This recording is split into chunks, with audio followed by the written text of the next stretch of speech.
Greetings and salutations. Okay, so last we played, we diagnosed someone with gonorrhea. Um, we basically told Lady Avis Allen that we were her creeper outside the window, and I think she's mad at us now. What else happened? Oh, one of the fancy ladies who likes to throw parties, who's poisoned everyone with bad potatoes, got high before she went to another party and acted very bizarrely. Her husband likes to send her things, and she probably should have asked before she just starts partaking whatever it is he's sending. But no, we just finished up with our gonorrhea guy, and we're gonna move on from there. So let's see what happens next. Yep, the patient did present the oozing discharge. Okay, we did that already. He liked our gonorrhea diagnosis a lot, because this is our first interaction with him, and he's already given us a recommendation, or a 70 out of 100 for just one interaction. So that's kind of cool. Though if I were to go about Whitehall Palace, yep, we told him to wear that thing, it would be hilarious. Alright. Watch another Avis, watch her night and day. If a woman has your heart, you cannot let her stray. Okay, so she was mad at us, but she's already given us a letter of recommendation, so there's really not much she can do. So we'll see what happens. Avis, I did not expect to see you this evening. Do you bring news? Aye, some very good news, at least if you confirm it for me. Methinks I am with child. Ah, how very wondrous. And, have you any idea of who might... Aye, verily, with child, but I dare not to. Forsooth, what if it be naught but false hope? Then let us ask the stars without delay. Is Mistress Avis Allen verily with child? He was going to ask, whose child is it? And she avoided the question entirely. So, there's that. Alright. Oh, there's a lot of options in this one. I feel optimistic. I should feel optimistic about the relationship between Avis and me. What's that to do with the child? Evil angels are confusing Mistress Allen. Within a few months, it will be clear that she is not with child. This represents confusion that will be resolved. Mistress Allen is aging. This decreases her chances of being with child. This represents a reversal due to aging. Mistress Allen's family thinks she is lazy. This represents a lazy woman, Avis Allen. What? Mistress Allen is untrustworthy and creative when it comes to her marital duties. This represents trustworthiness. This represents creativity. I don't like any of that. Mistress Allen is with child, but it will die, for she will experience a sudden bad luck, a miscarriage. These are both terrible. This represents a sudden change in fortune. This represents death. The father of Mistress Allen's unborn child is a strong young man that she is romantically involved in. This represents a romantic partner. This represents a strong young man. I don't like either of these options. These are both terrible. One, I tell her that she's worthless and not pregnant. And the other, I tell her child is going to die. I do not like these options. I think that, Lord, I don't want to tell, I think it'd be easier to tell her that she's not pregnant and then be wrong than to tell her she is pregnant and the child is going to die. I think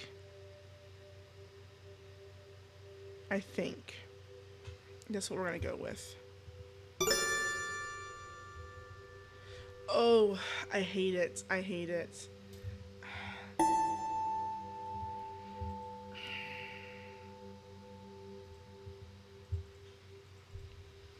I don't like it. I don't like it. But you know what?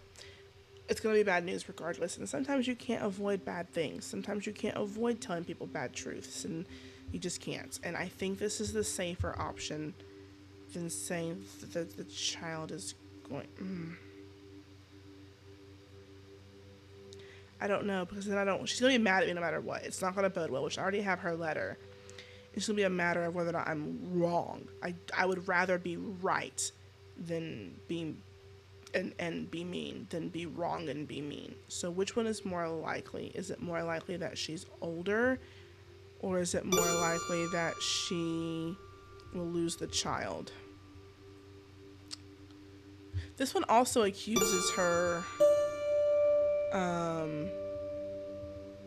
of the child belonging to someone younger, which would mean it isn't her husband or Dr. Foreman.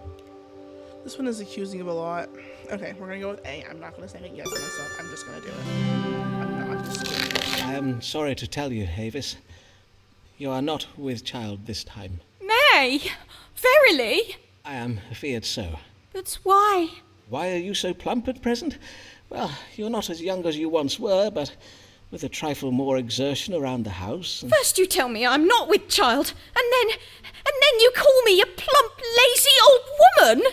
'Tis not I, 'tis the stars. I have no control over... Oh, how could you speak such... Oh, why must you insult me so? What new imagined sin did I commit that you would punish me for now? By my troth, 'twas never my intention to insult you, Avis. But I see I have vexed you. Pray forgive me, Avis. Fret not, Simon. In truth, I know you mean no harm. Methinks 'tis that such disappointment is hard to bear. I did so wish it to be true, that you and I were to have a child.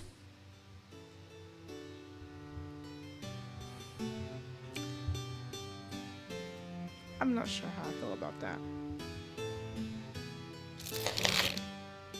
The Quorant did wish to know whether she was with child, and did advise the Quorant that she was not with child, and was instead a little too plump. Which is obviously not the best option. She'll return. Oh, woe am I. Am I ever to be a mother unless... Could Simon be wrong? Yes, I could be wrong. It's stars I'm reading. Rich but not satisfied, mayhap you have not tried this one weird trick for displaying your wealth, by herbs and confections to boost your complexion and pass idle hours tending to your health. Sure, why not? Good even, sir. Who do I have the pleasure of welcoming to my chambers this day? Nicholas Muggs, sir, proprietor of Muggs Rugs down on Silver Street. Ah, the wig makers. You supply wigs to players, do you not? I have heard tell of your fine work from some of my playhouse querents. I thank ye for your kindness, sir. I do hear you are very skilled at your trade also. For are you not the curer of the plague of '92? Forsooth, I do hope you may cure me as well. For though I do not think I have the plague, whatever I have is doubtless most grave, no matter what my wife thinks. And what is it your wife thinks? It be her mind that I have taken naught but a chilly cold in the head. But 'tis not so, Dr. Foreman, for I ache all over. My throat is grown sore, and I cough day and night. Day and night, you say? Aye, verily. I see. Then let us consult the stars. What does ail Nicholas Mugg? He has man flu. It's very deadly. There's no cure. Alright. Hypochondria, yep. Indicates the possibility of death. It's just, yeah, hypochondria will be the death of you. Cold in the head. Condition cannot be cured. Cured by short-windedness, and grievous pain, both in the heart and throughout the body.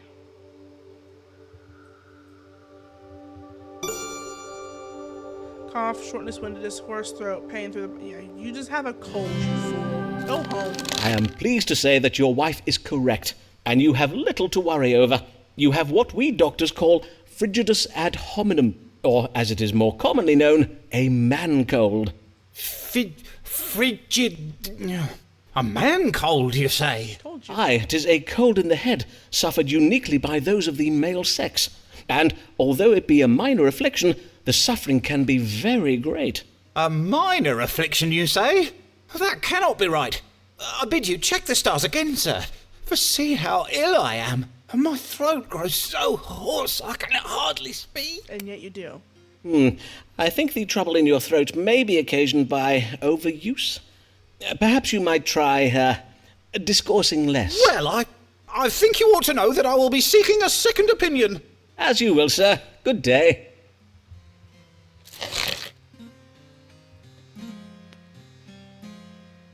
The corn did present with pain, a sore throat, and coughing. I did diagnose frigidus ad hominem, a cold in the head suffered frequently by men, as in truth, but minor affliction. I did not prescribe any treatment. Methinks the corn took ill of my advice. Yeah. I will now go to the apothecary for tincture of herbs. An apothecary may always be counted on to sell a man a cure. Yeah. Robert Lord Dare rose a rising star, dashing and debonair he will go far. Oh, London greets him with cries of huzzah! In truth we cannot stay always when we are. The singers of my songs, my shanties, they love this man. Good day, my lord. How may I do you service? Would it pertain to some thrilling adventure upon which you may soon be embarking? Indeed it does. Sir Walter Raleigh and I did recently come across some intelligence concerning a fleet of Spanish ships that will soon be sailing home from the New World, bearing a goodly cargo of gold. Raleigh and I plan to borrow the royal fleet, which we will use to intercept the ships and seize the treasure. Huzzah! But, borrow the Royal Navy, you say?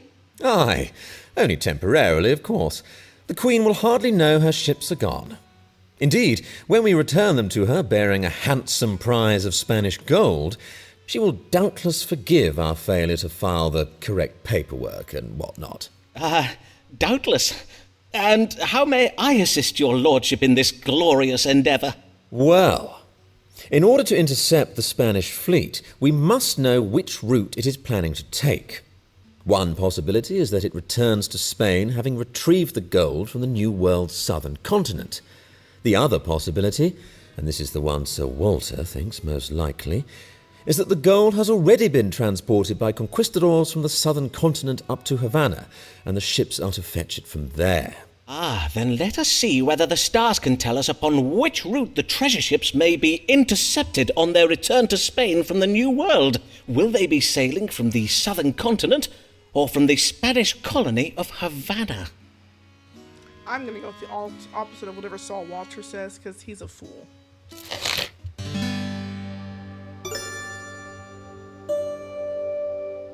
Authority, refinement, foreigners, creativity, victory, death, sudden change of fortune. Upon the globe by conquering, killing its owners.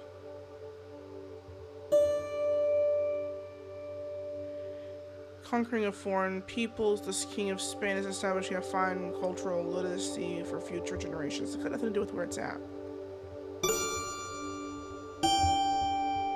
Trust his friends. Yeah, no, we're not doing that.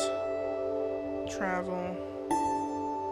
Shameful secrets. No, we're going to go with A, because I don't trust anything Walter does, period. I'm going to start. The Spanish treasure ships will take a direct route back from the southern continent, from whence the gold was, found. For it seems the treasure was, discovered by the fleet's own soldiers. Excellent, excellent.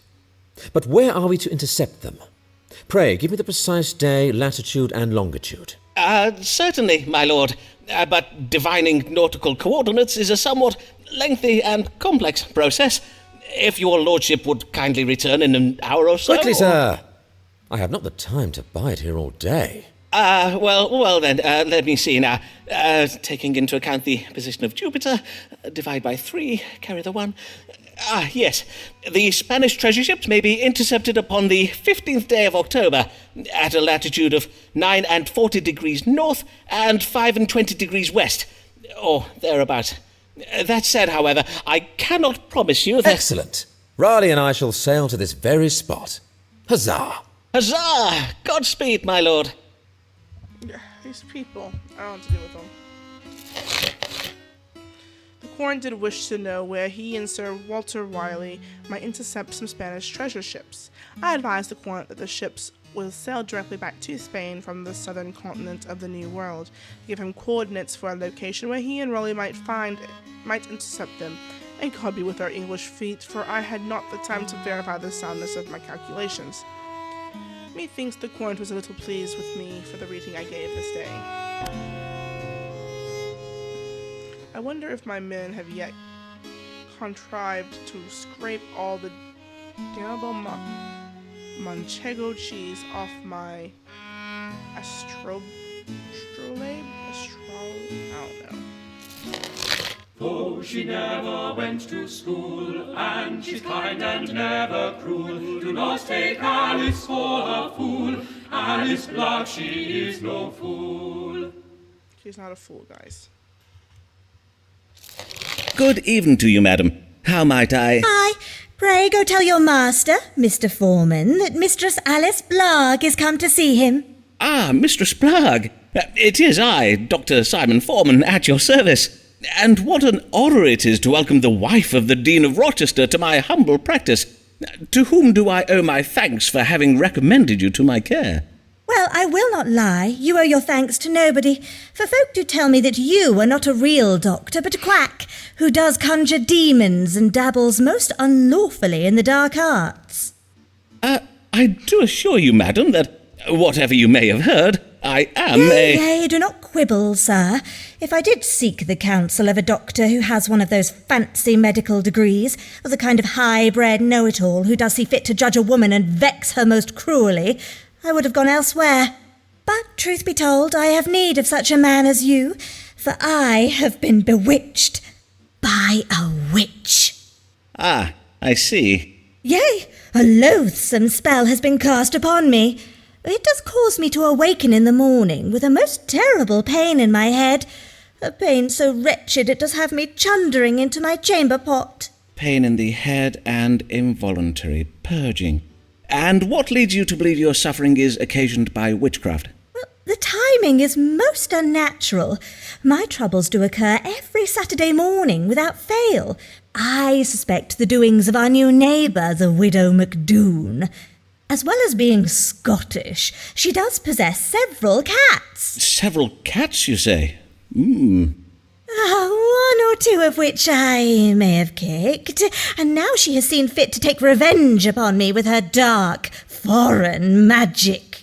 Indeed. Scotland is well known for the powerful black witchcraft practiced by its womenfolk.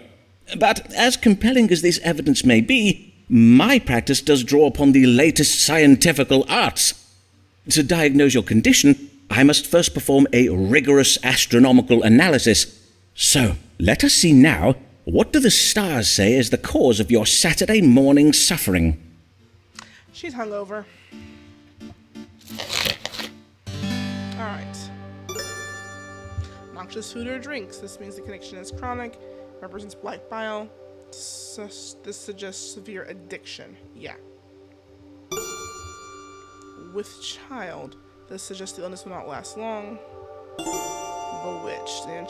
This suggests a mild enchantment cast by a witch.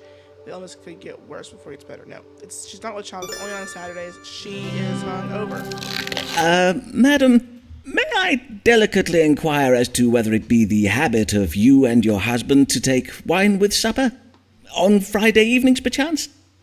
Drinking a little overmuch on occasion is nothing to be ashamed of.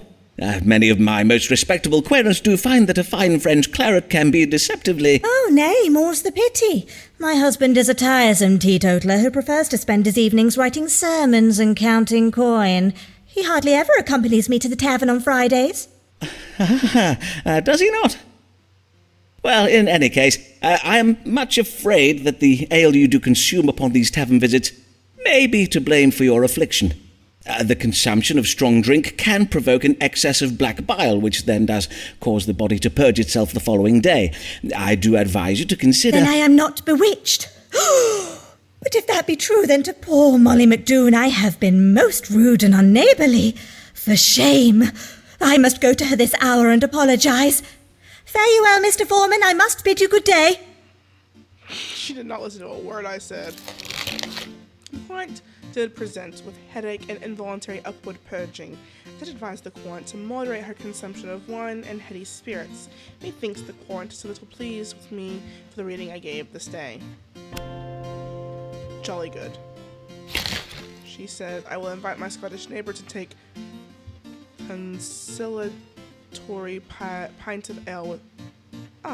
she's going to drink some more. Beware conspirations, plots and machinations, the schemes of big physic to sell you their wares. Their cures do us violence, but they call it science. They mock our beliefs and belittle our fears. Okay. He's back again. Well, what could he possibly want? Well met, Mr. Mugg. How fare you since our first consultation? It seems as you were right. Though I was, in sooth, much troubled with the vile disease of, what did you say it was? Fudgipus and Honeyman, I did not die. Frigidus ad hominem.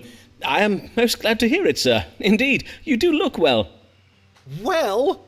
Mayhap I look well now, but 'twill not be for long. I have been poisoned. Poisoned? By the saints! Who is the author of this foul deed? My friend George Sprottle, the bookbinder. I did dine with him not 2 hours ago. I see. A bout of evil digestion. Pray tell, was there turned meat or some such at table? Nay, not meat. 'Twas a pie full of cherries. I had a bite of it afore I knew what I was eating. Cherries, you say? Aye, cherries. And this after I took particular care to give Mistress Sprottle a list of foods I must not eat. I added cherries to the list when I did hear that the Countess of Devonshire has declared against their noxious qualities. The Countess of Devonshire, you say? Noxious qualities, indeed. And now your symptoms, Mr. Mugg. Had you any reaction after eating these cherries? My reaction? Well, I reacted as any man would. I spat them out. And know you what Mr. Sprottle did then, Dr. Foreman? Nay, but pray tell. He did laugh at me. He even called me a dinner-ralphing fusspot. Fie, I may soon be in the grave, thanks to George. Will he still be laughing then? Well, let us not speculate, shall we, Mr. Mugg? Now, let us see what the stars may tell us. What ails Nicholas Mugg? Hypochondria. I should have chosen that last time. Suggests a mild imbalance of choler. Cherry poisoning. Splenictus occasioned by rancorous behavior. What does this mean? Ruler of the spleen. I don't know. We're going to look that one up. Let's use our phone, guys. Out of pocket. And see what this doth advise us. I've never heard of such a thing. Let's see. So what I'm finding is, to say someone is splenetic occasioned by rancorous behavior means their bad temper and irritability are caused by or brought about by bitterness, deep-seated resentment, and hostility. This describes someone who's easily angered, irritable, prone to bad moods, is what splenetic means. Rancorous, this means someone who's marked by bitterness, resentment, and deeply seated hostility. Interesting. So he's just a grumpy puss. So, there's no such thing as cherry poisoning. I'm not telling you. I will tell him he's a grumpy butt. Your condition has been provoked by the rancor you feel toward your host for having ignored your alimentary demands. These feelings have caused your spleen to produce ill humours, which you are presently venting in the form of bilious anger. Hence it will quickly pass. I see. But what of the cherries I ate? Cherries are perfectly safe to eat. Truly, Mr. Mugg, you must abandon these absurd and superstitious notions about the evils of particular fruits and vegetables. Must I? Aye. With the exception of onions, of course. For onions do render a man susceptible to the plague. Onions, verily. I thank you for the warning, Dr. Foreman. I shall add onions to my list. Oh my word. At least he took it well. But he just I love the way we said he was grumpy. The Count did come afeard that he was ill, having eaten the food that the Countess of Devonshire, who I note is not a licensed doctor, has deemed unwholesome, and did diagnose a minor imbalance of choler which required no treatment. Methinks the Count was little pleased with me for the reading I gave this day. Has the Countess of Devonshire discouraged upon the evils of onions? I must inquire.